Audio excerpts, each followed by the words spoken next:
अरुणाचल प्रदेश की पर्वत श्रृंखलाओं के बीच में स्थित दुनिया का दूसरा सबसे बड़ा मठ, जहां हाल ही में एक युवा लड़का भिक्षु बना था।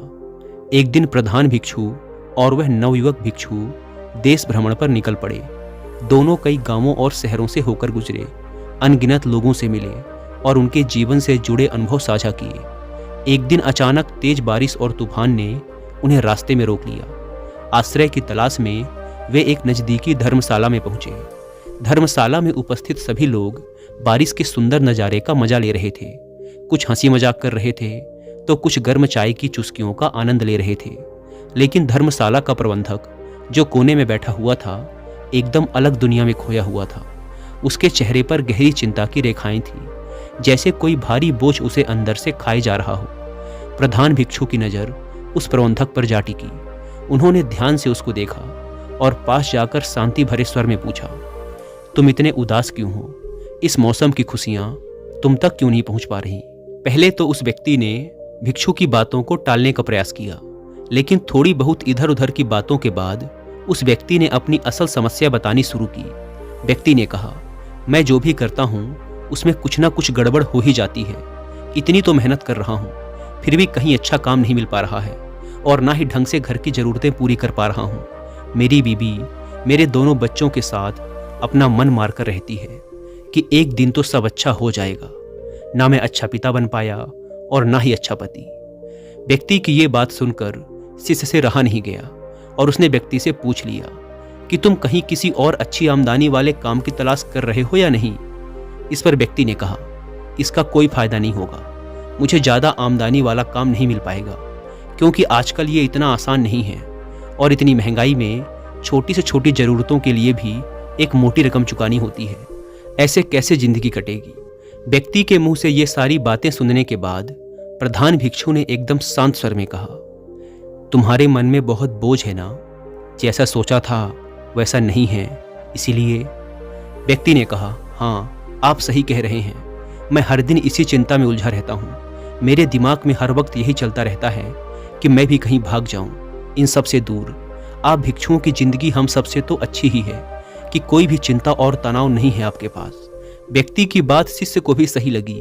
उसे लगा कि व्यक्ति का इस तरह से चिंता करना जायज है, जो परिवार की जरूरत पूरी न कर पाए, घर चलाने को अच्छे से पैसे ना रहे हों, नौकरी की चिंता हो और जिंदगी में जैसा सोचा था वैसा ना हुआ हो, तो आम सी बात है, इंसान तनाव में चला ही जाता है। उसे कोई चिंता ना हो, ऐसा कैसे हो सकता है? लेकिन शिष्य पूरी तरह से गलत था, क्योंकि व्यक्ति के इस बात का जवाब गुरु ने कुछ इस तरह से दिया कि शिष्य भी हैरान रह गया। गुरु ने एक गंभीर आवाज में कहा, और तुम्हारी इतनी चिंता करने की इस आदत से शायद सब कुछ ठीक हो जाता होगा, है ना? सोचो, अगर ये भी ना होता तो क्या करते तुम? व्यक्ति ने कहा, मैं समझा नहीं कि आप क्या कहना चाहते हैं। गुरु ने फिर उन्हीं गंभीर शब्दों में कहना शुरू किया, मतलब ये कि जो तुम्हारे पास है उसके लिए खुश ना होकर जो पास नहीं है उसके पीछे परेशान हो। तुमने सिर्फ परेशानियों के बारे में सोचा, चिंता की और उसी चिंता को पालने लगे तुम। क्या तुमने इसके बारे में कभी सोचा है कि तुम्हारी इसी चिंता की वजह से तुम अभी जो तुम्हारे पास है उसका अपमान किए जा रहे हो, जबकि तुम्हारे घर का पेट तो उसी नौकरी से चल रहा है ना, जिसे तुम भला बुरा समझ रहे हो। इसीलिए तुम्हें शांत होना चाहिए, खुश होना चाहिए, ना कि चिंता में डूबे रहना चाहिए। व्यक्ति ने कहा, हाँ, लेकिन अभी जिन समस्याओं से मैं जूझ रहा हूँ उनकी मुझे चिंता होती ही है। मेरे अलावा बाकी सभी खुश हैं और आराम से जिंदगी जी रहे हैं। मन करता है कहीं भाग जाऊं जहां शांति मिल सके। गुरु ने कहा, हाँ, सही कहा। तुम्हारे अलावा बाकी वो हर इंसान खुश है जो भी अपनी समस्याओं को लेकर बैठने की जगह उनका समाधान खोजकर उस परेशानी को मिटाने में लगा है। तुम्हें ऐसा नहीं लगता कि यहाँ पर तुम हर एक कीमती मिनट को घुट घुट के जीते हुए, ना जाने कितनी चिंताओं को अपने सीने पर दबाए हुए अपनी जिंदगी को यूं ही गंवाते जा रहे हो? इतनी चिंताएं करके क्या तुमने जिंदगी को ठीक तरह से जिया है?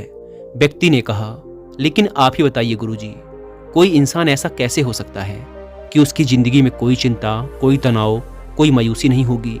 हाँ, मैं मानता हूँ कि आप इस सांसारिक जीवन से दूर हैं, लेकिन जो इस संसार में ही फंसे हुए हैं और जो अपनी जिम्मेदारियों को अंत तक निभाना चाहते हैं, उन सबकी जिंदगी में इतनी चिंताएं हैं कि हर कोई लगभग मेरे जैसा ही है। आप मुझे बताइए, क्या मैंने इतनी चिंता लेकर कुछ गलत किया? क्या मेरी चिंताएं बेकार हैं? क्या मेरा ये सोचना गलत है कि मैं अपने परिवार को खुश नहीं रख पा रहा? व्यक्ति की बात सुनकर कुछ समय के लिए तो शिष्य को भी यही लगा कि व्यक्ति कह तो सही रहा है। आखिर कोई व्यक्ति ऐसा कैसे हो सकता है कि उसकी जिंदगी में चिंता, तनाव और मायूसी ना हो? लेकिन शिष्य अब सुनना चाह रहा था कि इस बात का समाधान गुरु अब किस तरह से निकालेंगे। उसे इंतजार था कि गुरु अब इस व्यक्ति को क्या जवाब देंगे। गुरु उस व्यक्ति से शांति से कहना शुरू करते हैं कि हाँ, ये बात सच है कि दुनिया में इस चीज से कोई नहीं बचा। मैं मानता हूँ कि सांसारिक जीवन के अंदर तनाव होता है, चिंताएं होती हैं, लेकिन ऐसा तो नहीं है कि सन्यासी बन जाने से या साधु बन जाने से जीवन की सारी समस्याएं खत्म हो जाती हैं। हमें भी कई तरह की चिंताएं होती हैं, लेकिन हम तुम्हारी तरह इन चिंताओं को पालकर नहीं रखते। व्यक्ति ने हड़बड़ाती हुई आवाज में कहा, मतलब? मैं समझा नहीं गुरुजी। गुरु ने फिर वही गंभीर आवाज में कहना शुरू किया, देखो, सिर्फ तुम ही नहीं हो दुनिया में जिसके पास कोई चिंता या तनाव है। एक छोटा बच्चा भी तनाव में जी रहा होता है। भले ही उसे दुनिया की चिंता नहीं होती है, लेकिन उसे इस बात की चिंता होती है कि वो किसी दूसरे बच्चे से पीछे न रह जाए। या फिर भले उसकी चिंता सिर्फ इतनी है कि आज विद्यालय में शिक्षक के सामने उत्तर सुनाने में गलती होने पर कहीं उसे डांट न पड़ जाए, या फिर कहीं गलती से उसके हिस्से की मिठाई के टुकड़े को उसकी बहन या भाई न खा ले। चिंता या तनाव की कोई बड़ी छोटी वजह नहीं होती, या फिर कोई पैमाना नहीं होता कि इतनी छोटी चिंता को चिंता नहीं कहेंगे। ये तो लगभग हर एक के दिमाग के अंदर होती ही है। ये बात सच है कि छोटे बच्चे से लेकर एक बूढ़े और मरने वाले इंसान तक इस समस्या से बच नहीं पाए। उन्हें किसी न किसी तरह का कोई न कोई दुख, तकलीफ, चिंता, परेशानी होती ही है। लेकिन इसका मतलब ये तो नहीं कि उसे लेकर बस उलझे रहें। जब भी कोई परेशानी हमारे पास आती है तो वो हमारे पास ज़्यादा देर तक टिक नहीं पाती, क्योंकि हम उसे मिटाने के लिए कोशिश करने लगते हैं और जो भी परेशानी है उसका समाधान ढूंढने लगते हैं।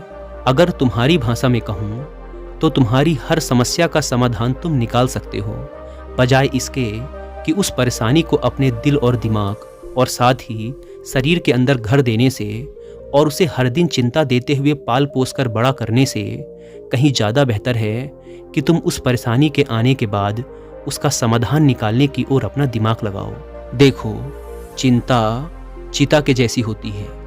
ये तुम्हें लगातार जलाएगी और फिर जलाकर खाक कर देगी।